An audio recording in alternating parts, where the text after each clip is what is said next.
Hello students, कैसे हैं आप लोग। आज हम पढ़ेंगे क्लास 10th के लिए प्रश्नावली 1.1 जो हमारा नया सिलेबस आया है। उसमें कुछ जो आपका है पिछला कोर्स अब नहीं रहा है, कुछ हटाया गया है। तो जो नया कोर्स है हम उसके हिसाब से आपको पढ़ाएंगे। तो आज हम पढ़ेंगे प्रश्नावली 1.1 के सभी प्रश्नों को एक एक करके हल करेंगे। लेकिन उससे पहले एक बेसिक जानकारी है जो आपको पता होनी चाहिए, ठीक है। जैसे हमने पिछली वीडियो जो हमने पढ़ाई थी बेसिक में, उसमें हमने जो रियल नंबर हैं उनके बारे में जानकारी दी थी कि इंटीजर का क्या होते हैं आपके, और भी कई जैसे होल नंबर्स वगैरह, ये आपको मैंने बताए थे इस वीडियो में। तो इस वीडियो में बात करेंगे भाज्य संख्याएं और अभाज्य संख्याएं। देखिएगा, जो धनात्मक पूर्णांक होते हैं हमारे, धनात्मक पूर्णांक को दो भागों में हम डिवाइड करेंगे, ठीक है। पहला जो होगा वो होगा हमारा भाज्य संख्याएं, ठीक है। तो दूसरा है हमारा अभाज्य। अभाज्य संख्याएं कौन सी होती हैं, देखिएगा इनका भी यूज़ होगा आगे, क्योंकि पूरी प्रश्नावली इसी पर आधारित है। तो जो भाज्य संख्याएं होती हैं ये जैसे ये खुद से, जैसे आप ये कह सकते हैं कि ये वन से मतलब कट जाएंगी या वन से डिवाइड हो जाएंगी, और स्वयं से जो संख्या होगी खुद से भी डिवाइड हो जाएगी, और प्लस में मतलब किसी और संख्या से भी डिवाइड हो जाएगी। जैसे कोई भी और संख्या से आप लिख सकते हैं यहाँ पे एक स्वयं, और आप लिख सकते हैं व अन्य संख्या से भी डिवाइड हो जाए, ठीक है। अभी हम इसको प्रैक्टिकली बता देंगे। जैसे मान लीजिएगा हमारे पास 3 है, 3 को मत लीजिएगा, अभी हमने अभाज्य नहीं पढ़ा है। चलिए अच्छा, अभाज्य भी पढ़ा देते हैं। देखिए अभाज्य संख्या कौन सी होती है, जो सिर्फ 1 से डिवाइड हो और स्वयं से, ठीक है।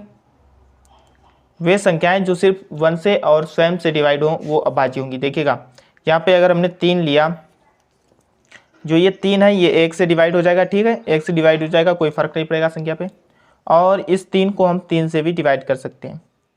लेकिन क्या इस 3 को किसी और संख्या से डिवाइड कर सकते हैं? 1 हो गया और 1 3, यानी कि वो स्वयं ही वह संख्या हो गई। इसके अलावा हम 3 को किसी और संख्या से डिवाइड नहीं कर सकते। तो ये हमारी संख्या हो जाएगी अभाज्य। जैसे 3 हो गया, 5 हो गया, 7 हो गया, ठीक है, 11 हो गया, ये आपकी अभाज्य संख्याएं होंगी। ये एक से डिवाइड हो जाएंगी और खुद से डिवाइड हो जाएंगी, और किसी संख्या से डिवाइड नहीं हो सकती। और जो भाज्य संख्याएं होती हैं, जैसे हमने लिया 6, ये खुद से तो डिवाइड ही होगी और 6 से भी डिवाइड हो जाएगी, ठीक है। लेकिन जो 6 है ये 2 से भी डिवाइड हो जाएगा, मतलब किसी और संख्या से भी। तो ये हमारी क्या हो जाएंगी, भाज्य संख्याएं। तो जैसे आपका 4 हो गया, 9 हो गया, 12 हो गया, 21 हो गया, 21 से भी, 1 से और 7 से भी और 3 से भी, ठीक है। ये हमारी हो गई अभाज्य संख्याएं। तो आप लोग ये समझ गए होंगे कि भाज्य संख्याएं किन्हें कहते हैं और अभाज्य संख्याएं किन्हें कहते हैं। अब हम देखते हैं एक फार्मूला जिसका यूज होगा हमारा, कि मान लीजिएगा कोई तो संख्या होंगी, उनका हमें एलसीएम और एचसीएफ दिया होगा। तो ये फार्मूला है हमारा LCM into HCF equal to दोनों संख्याओं का गुणनफल, प्रथम संख्या इंटू द्वितीय संख्या। जैसे आप ये समझिएगा, आपके पास कोई दो संख्या दे दी, 2 और 6। अब इन दोनों संख्याओं का आप एलसीएम निकालेंगे और उसके बाद उसका एचसीएफ निकालेंगे, जो भी आए मान लीजिएगा, ठीक है, मैं ऐसे बता रहा हूँ, ठीक। उसके बाद इन दोनों संख्याओं का गुणनफल, ये आपका आंसर हो जाएगा, ठीक है। इसका आगे यूज देखते हैं एक एक सवाल करके। देखते हैं, पहला सवाल है हमारा, लिखा है कि निम्नलिखित संख्याओं को अभाज्य गुणनखंडों के गुणनफल के रूप में व्यक्त कीजिए। अभाज्य गुणनखंडों के रूप में, जैसे पहला है हमारा 140। तो यहाँ पर आप रफ कार्य करेंगे अपनी कॉपी में। 140 को आप डिवाइड करेंगे, ठीक है। हमने कहा पहले 2 से हमने डिवाइड किया, 70 आया। उसके बाद हमने फिर से 2 से किया 35 आया, 5 से किया 7 आया, फिर 7 से करेंगे 1 आएगा।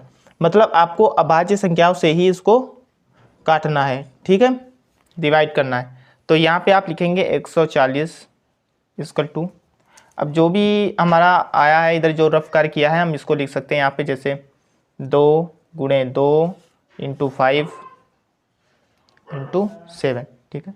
ये हमारे क्या हो गए, अभाज्य गुणनखंड हो गए। इसको हम इस प्रकार से भी लिख सकते हैं 2 की पावर 2 इंटू 5 इंटू 7। अब आप में से बहुत से बच्चे कहेंगे कि सर 2 की पावर 2 इसको 4 इंटू 5 इंटू 7 लिख देंगे तो ये आंसर हो जाएगा। नहीं, क्योंकि यहाँ पे जो आपका 4 है ये अभाज्य संख्या नहीं है। अभाज्य संख्या कौन सी, हमने अभी आपको बताया था कि जो खुद से कटे और 1 से, लेकिन जो 4 है ये 2 से भी कट जाएगा, तो ये आपकी अभाज्य संख्या नहीं है, तो इसको इस प्रकार से नहीं लिख सकते, ठीक है। 2 की पावर 2 करके आप इसको लिख सकते हैं। इसी प्रकार से हम एक एक करके देखेंगे। 156 को देख लेते हैं। यहाँ पे हमने लिखा है 156। 156 को पहले 2 से काटेंगे, 2 से 14 2 8 16, ठीक। फिर 2 से काटेंगे, उसके बाद 3 से काटेंगे, 3 कम 3 3 3 9, और उसके बाद 13 आपकी अभाज्य संख्या, इसको डायरेक्ट 13 से काट देंगे, ठीक है। तो इसके आपके गुणनखंड हो गए अभाज्य गुणनखंड 2 गुणे 2 गुणे 3 गुणे 13। इसको हम लिख सकते हैं 2 की पावर 2 इंटू 3 इंटू 13, ठीक। ये आपका आंसर हो जाएगा। उसी प्रकार से अगला सवाल देखते हैं। सवाल नंबर 3 है। सवाल नंबर 3 है हमारा 38 25। इसके अभाज्य गुणनखंड कौन से होंगे? 38 25। अब 25 है ये, यानी कि ये 5 से डिवाइड होगा। पहले हम 8 3 11 और 2 13 और 5 18, यानी कि ये 3 से भी डिवाइड होगी। 3 से पहले करते हैं, 3 एकम 3 3 दूना 6 3 सत्ते 21 और 5 15, 2 1 3 5 10 5, ये फिर से 3 से डिवाइड होगी। 3 से 3 चक्कू 12 3 दूनी 6 और 5। अब हम इसको 5 से डिवाइड करेंगे, ठीक। 5 8 40 55 25, फिर से 5 से, 5 एकम 5 5 सत्ते 35। अब इसको 17 से, तो इसके आपके गुणनखंड आ जाएंगे आपके 3 गुणे 3 5 इंटू 5 इंटू 17, ठीक है। ये आपके गुणनखंड होंगे। अब इसको हम किस प्रकार से लिख सकते हैं? 3 की पावर 2 इंटू 5 की पावर 2 इंटू 17, ठीक है। इस प्रकार से हम लिख सकते हैं, ये इनके अभाज्य गुणनखंड हैं।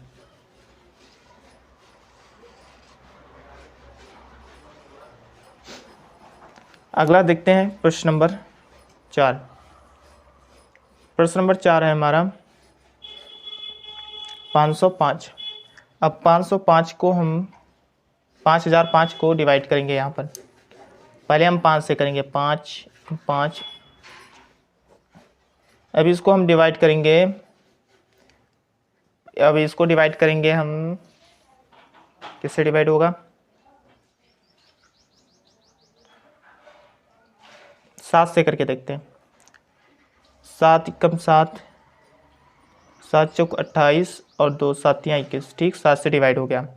अब 4 3 7 काट, 3 से डिवाइड नहीं होगा, 11 से डिवाइड हो जाएगा। 11 एकम 11 11 3 33, अब 13 से, ठीक।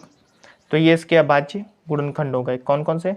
5 गुणे 7 गुणे 11 इंटू 13, ये आपके अभाज्य इसके गुणनखंड हो गए। तो यही आपका आंसर हो जाएगा। उसी प्रकार से हम देखते हैं 5वां 74 29। आप वीडियो को लाइक कर दीजिएगा, चैनल को सब्सक्राइब कर लीजिएगा। अब 74 29 ये काम आपको रेफर करना है। इसको हम डिवाइड करेंगे। पहले तो हम इसको किससे डिवाइड करेंगे?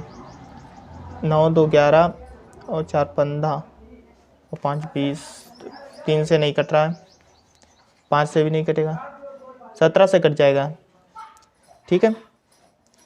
17 3 51 और 17 चक्कू 4 सत्ते 28, तो 4 कम 4 तो 6, तो 17 चक्कू आपका 68 हो जाएगा और 6 बचेगा 62। ठीक है, अब 17 तियाँ 51, 17 तियाँ 51 हो गया आपका। बचा आपका 10, 109, तो 7 सत्ते 49 और 7 से कट जाएगा 17 सत्ते 109। अब उसके बाद हम काट देंगे इसको 13 से, 13 तियाँ 39, 40 41 42 43, 4 बचा।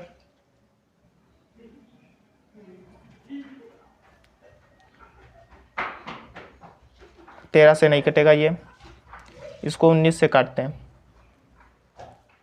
19 दूना 38, 39 40 41 42 43, 5 57 हुआ, 19 तियाँ, ठीक 23। अब 23 से कट जाएगा आपका, तो इसके गुणनखंड आ जाएंगे 17 गुणे 19 गुणे 23, ये आपका आंसर हो जाएगा। ठीक है, इस प्रकार से आप इन सवालों को हल करेंगे। अगला प्रश्न देखते हैं, प्रश्न नंबर 2।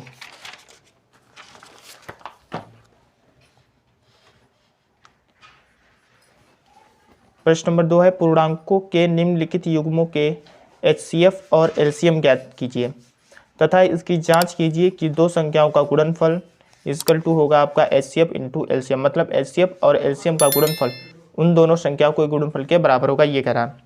पहले ही जो आपको प्रश्न दिए हैं इनका आप निकालेंगे HCF, उसके बाद निकालेंगे LCM और उसके बाद LCM इंटू HCF की गुणा करेंगे और उसके बाद इन दोनों संख्याओं की गुणा करेंगे। अगर ये दोनों बराबर आती हैं तो आपका प्रश्न सही हो जाएगा।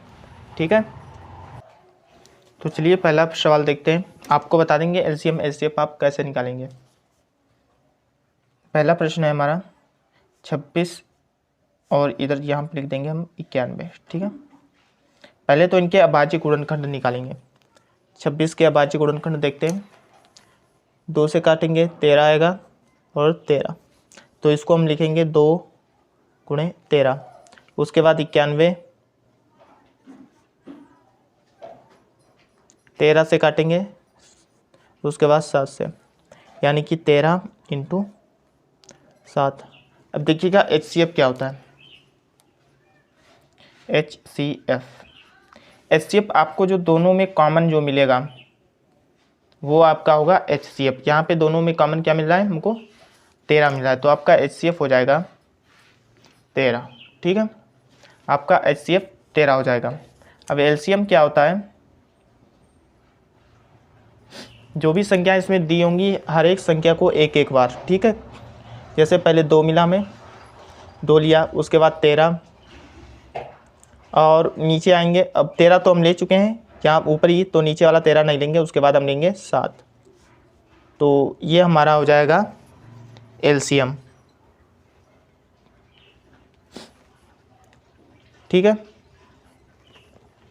तो इसको मल्टीप्लाई अगर कर लेते हैं तो ठीक है, अगर नहीं करते हैं तो भी मल्टीप्लाई कर लेंगे। 13 सत्ते 91 और दूना 182 हो जाएगा आपका। अब आपको सॉल्व करना है कि LCM into HCF equal to first संख्या इंटू दूसरी संख्या। ठीक है, अब LCM हमारा कितना आया 182, HCF कितना है 13, पहली संख्या कितनी है 26। ठीक है, दूसरी संख्या है हमारी 91, यहाँ पे आप देख सकते हैं पहली संख्या।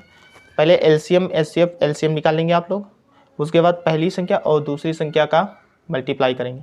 अब इन दोनों का मान एक ही आना चाहिए, तो आपका ये सिद्ध हो जाएगा जो सवाल ने पूछा कि दो संख्याओं का गुणनफल LCM HCF के बराबर होता है। तो 13 की 182 से जब हम गुणा करेंगे तो हमारा कितना आएगा, 13 182 की गुणा करेंगे तो हम 13 दूनी 26,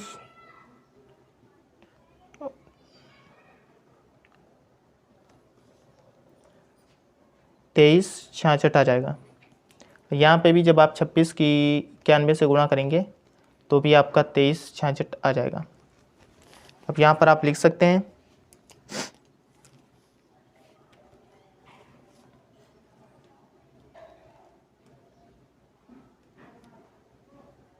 स्पष्ट है कि दोनों संख्याओं का गुणनफल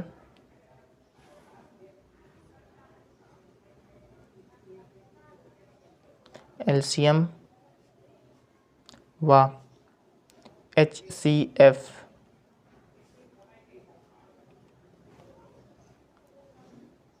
के बराबर है।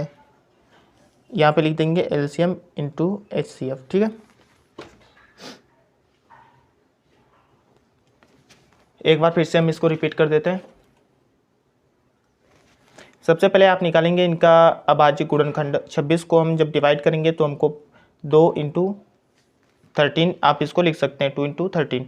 उसके बाद 91, 13 गुणे 7, इनमें से जो भी दोनों में कॉमन होगा वो होगा हमारा एचसीएफ। दोनों में 13 कॉमन है, वो हमारा एचसीएफ होगा।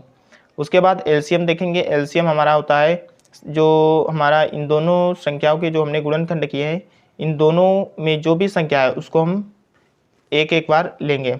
तो सबसे पहले हमने 2 को लिया, उसके बाद 13 को लिया। अब 13 हम ले चुके हैं तो इस नीचे जो 13 लिखा है इसको हम नहीं लेंगे, ठीक है, क्योंकि 13 ये आ चुका है ऊपर ही। उसके बाद 7 बचा, 7 को ले लेंगे, इसकी मल्टीप्लाई कर देंगे, आपका 182 आ जाएगा। और उसके बाद एलसीएम इंटू एचसीएफ आप अलग से भी निकाल सकते हैं, एलसीएम इंटू एचसीएफ, और उसके बाद पहली संख्या इंटू दूसरी संख्या, दोनों संख्याएं बराबर आएंगी और आप यहाँ पे लिख देंगे। स्पष्ट है कि दोनों संख्याओं का गुणनफल एलसीएम एचसीएफ के मल्टीप्लाई के बराबर है। इस प्रकार से आप लिख सकते हैं। अब दूसरा प्रश्न देखते हैं। इसी में दूसरा पार्ट है हमारा 510 और 92। देखिएगा 510 को हम डिवाइड करेंगे तो पहले तो 5 से करेंगे, 5 कम 5 और 5 दूना 10। फिर से अब 2 से डिवाइड करेंगे, ये क्या बना जाएगा आपका। अब हम डिवाइड करेंगे इसको, 5 1 6, 3 से कट जाएगा, 3 एकम 3, 3 7 21, अब 17 से। तो हम 510 को लिख सकते हैं यहाँ पर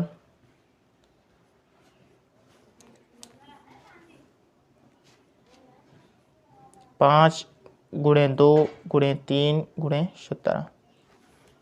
उसी प्रकार जब हम 92 को डिवाइड करेंगे तो 92 को 9 2 से पहले करेंगे तो चक्कू 8 तो छंग 12, फिर 2 से तो दूना 4 2 3 6, अब 23 से। यानी कि जो 92 है हमारा, इसको हम लिख देंगे 2 गुणे 2 गुणे 23। अब यहाँ पे देखिएगा एचसीएफ और एलसीएम कैसे निकालेंगे। अगर आपको अभी समझ में नहीं आया कि एलसीएम एचसीएफ कैसे निकालते हैं तो यहाँ पर आप समझ जाएंगे कि एचसीएफ और एलसीएम कैसे निकालेंगे। ठीक है, सबसे पहले हम निकालेंगे एचसीएफ। हमने आपको बताया दोनों में जो कॉमन हो, दोनों में क्या कॉमन है, यहाँ भी 2 है, यहाँ भी 2 है। ठीक है, तो दोनों में ये 2 कॉमन है, तो ये हमारा हो जाएगा एचसीएफ। अब एलसीएम देखते हैं।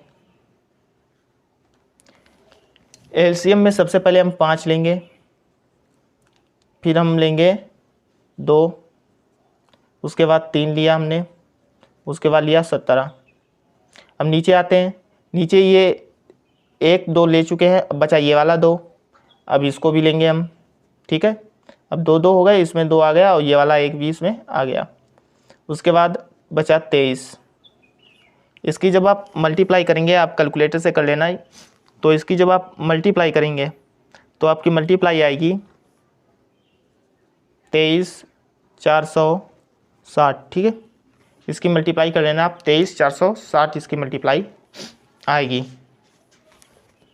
अब आगे आप इसको किस प्रकार से करेंगे,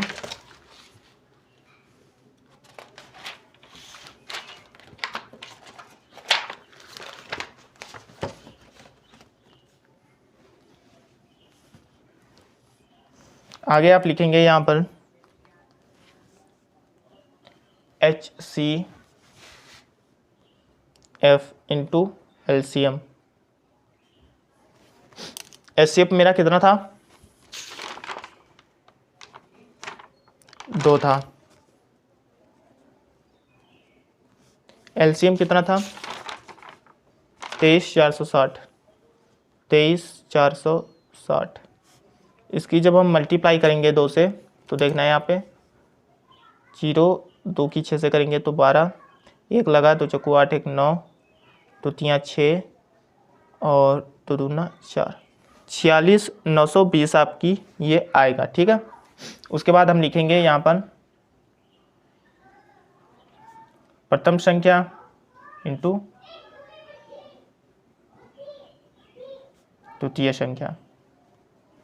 तो पहली संख्या हमारी थी, देखिएगा पहली संख्या थी 510 और दूसरी थी 92। ये तो यहाँ पर हम लिखेंगे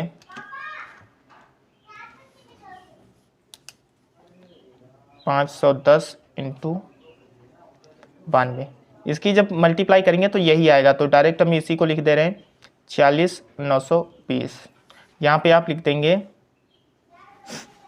क्या लिखेंगे, अतः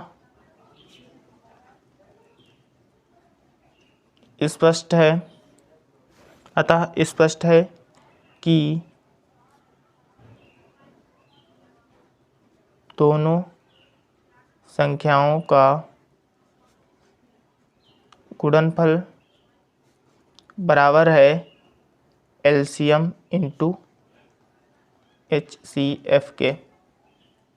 ठीक है, इतना आप लिख देंगे।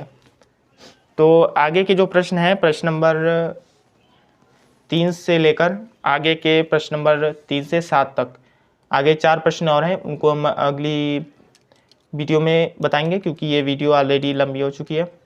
तो अगर आपने अभी तक वीडियो को लाइक नहीं किया तो वीडियो को लाइक कर दीजिएगा, चैनल को सब्सक्राइब कर लीजिएगा। मिलते हैं नेक्स्ट वीडियो में। नेक्स्ट वीडियो में हम प्रश्न नंबर 3 से सॉल्व करेंगे, यानी कि कल। अगर आपको इसकी प्लेलिस्ट चाहिए तो प्लेलिस्ट बनी है, आप चैनल पर जाकर चेक कर सकते हैं। इसकी playlist class 10th NCERT solution के नाम से बनी है, वहाँ आपको इसकी पूरी प्लेलिस्ट मिल जाएगी, वहाँ से आप इसको लाइन से पढ़ सकते हैं। मिलता है नेक्स्ट वीडियो में, तब तक के लिए जय हिंद, जय भारत।